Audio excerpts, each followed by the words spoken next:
Welcome to the A2 Show with Andrew Cass and Aaron Parkinson, bringing you the trends and topics that affect our lives the most: business, politics, fitness, family, and finance. With over 50 plus years of combined business experience and over $1 billion in revenue generated, your hosts have a unique gift for seeing many steps ahead where others do not.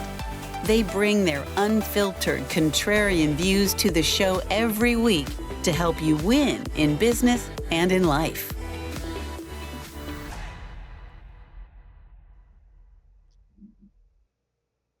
Welcome to the Revenue Multipliers preview, everybody. Andrew Cass here with Aaron Parkinson. What is this Revenue Multipliers we're talking about here, Aaron? We are giving you guys a pretty cool preview today of our soon-to-be-launched physical book called Revenue Multipliers. And this is going to be a 12-chapter glimpse at what's going to be made available, obviously, to our podcast show subscribers first. But the interesting thing about the Revenue Multipliers model, and we talked about this before, is what we've done is we've taken the very best of Sales Velocity TV over the last 4 years and put it into 12 core chapters and finessed it. Aaron, you did a lot of the legwork, which was great. Finessed it and put it in a playbook, if you will, that can help you 2x, 3x, 5x, maybe even 10x your revenue in your company. So we're excited to give you this little preview here today before the actual book is launched on this edition of the A2 Show.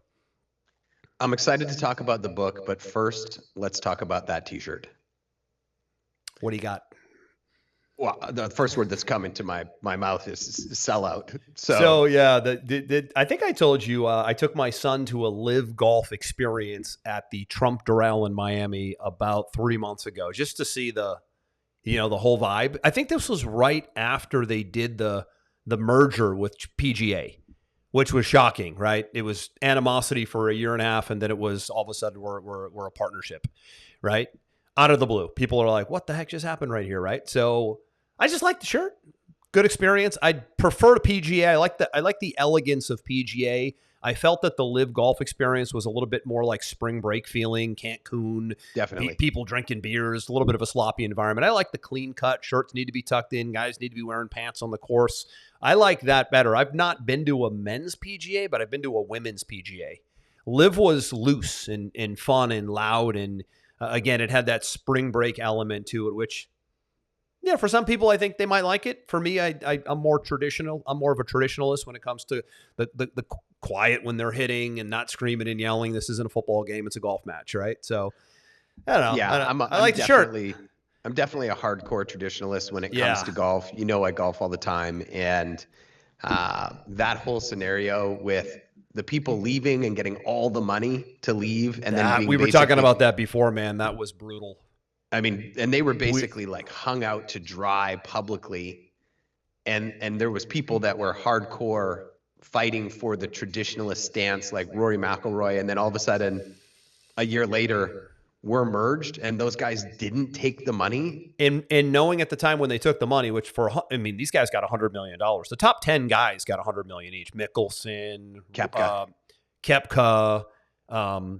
DeChambeau. These guys all got $100 million Saudi Arabian payday. Who wouldn't take that? But the trade-off was you're never allowed back in the PGA. So it was they cut the ties, right? What's the saying? They let the boat go, right? They cut ties. I don't know.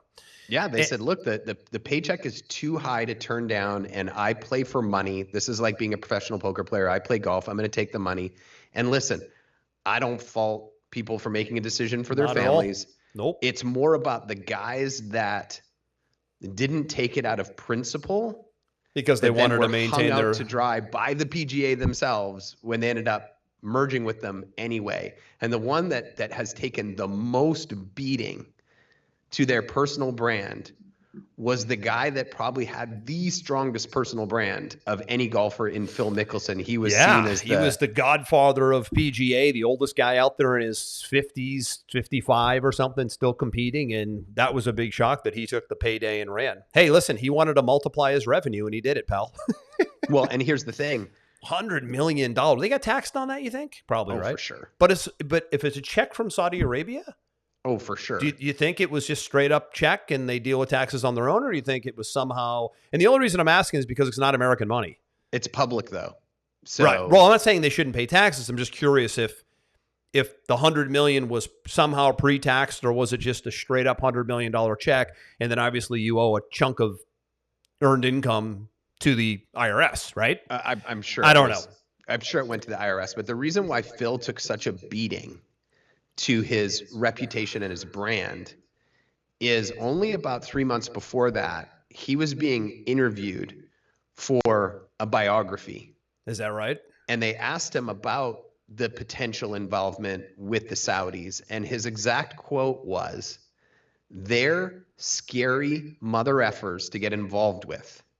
We know they killed reporter Khashoggi and have a horrible record on human rights. They execute people over there for being gay." And he said it was off the record at the time, and the author just outed him with it. Wow. Yeah, I remember the Saudi Arabian issue for a little while about human rights and things like that, and some of the ways they treat women over there and whatnot. Their reputation is notorious for that. So it's, hey, why are you aligning yourself with this Saudi group if they do this, and this, right? Well, and that's which why were valid his questions. I mean, right, from a principle standpoint. That's why his reputation took the beating. The other guys were like, "Hey, man, I'm just golfing. I golf for money, like whatever." But he had come out, condoned them, and then taken the money anyway, which just made him look like such an unprincipled shill. And he just hasn't recovered. I think you're right. His name isn't even in the mix anymore. It's trashed. His sponsors are gone. People don't want to talk to him. They don't want to look at him. They don't want to interview them. He completely bombed his personal brand. Yeah, and he had a legacy there, and I think he still will, right? I mean, he's a PGA guy. He's won a lot of tours, so. But yeah, I just like the shirt, buddy. It's these guys. Fittingly, we open with that topic as we're going to talk about how to really 5x or 10x your revenue here. I mean, think about a golfer. That's a lottery ticket right there.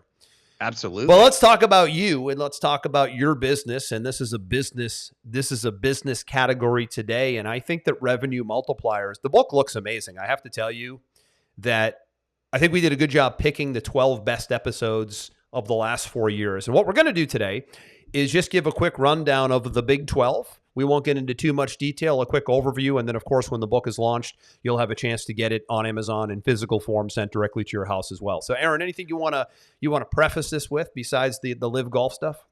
Well, I think that, the whole revenue multipliers thing is kind of us following the things that we teach. And, we've done a lot of episodes on how do you add credibility, how do you prop up your personal brand? How do you reduce friction when it comes to making sales? And we've always said having a book is one of the best things you can do. And you've had a book for quite some time, Sales Velocity. I've done a couple, yeah. You've done a couple. I had not. And I've had a lot of people saying, "Dude, when are you going to write a book?" And I just got so tired of talking about it and not having one that we ultimately said, "Hey, let's take some of the content from the show, repurpose it, put it into a book, wrap some unbelievable exercises around it so that people can implement it in their lives, and let's put it out in the real world." So this is a little bit of us, following our own recommendations and our own teachings and saying, "Wow, how come I'm telling everybody to have a book and I don't have a book?" So we've put it together, and we keep improving it and massaging it, and it keeps getting better and better and better, and we're right at the tail end of putting it live. Yeah, and I think it's pretty cool. The idea you had, which you guys will see when the book is live, is that at the end of each chapter, there will be some action steps. So it's not just read and hear about a strategy or philosophy. It'll be, here's what you can do next. Here's what to think about from the standpoint of you running your business. Here are a couple action items, right? So let's do a run through, Aaron, of the Big 12. So coming out of the gates, chapter 1, go. Chapter 1 is online lead generation, today versus yesterday. Okay, so you and I have been around the internet marketing game collectively probably 30, 40 years combined. So absolutely. Big difference today than years past, right? It's a very different ball game. It is a very different ball game, and we're going to basically be going through the evolution of online lead generation strategies, comparing them to traditional methods. We're going to be setting the stage for how understanding the digital landscape has transformed over the years and why certain methods are more effective today. than other methods, and really just allow people to take a little bit of a dip into our brains and our conversations. I mean, Andrew, you put together a new product not too long ago on AI lead generation. You know, did all the things that we talk about in here, and then, you know, came to me and said, okay, you're the agency guy, you take it for me. I mean, we're generating for that, I don't know, 30, 40 leads a day in the first month. I mean, how many people have businesses where they've consistently got 30, 40 leads a day coming in, book calls coming in on autopilot? I think a lot of people watching this would love to have that scenario, right? So absolutely. There you go, chapter 1, right? We'll link to that down below. That's a good point. Absolutely. And then chapter 2, we go into identifying your USP, which stands for unique selling proposition. That's a big one.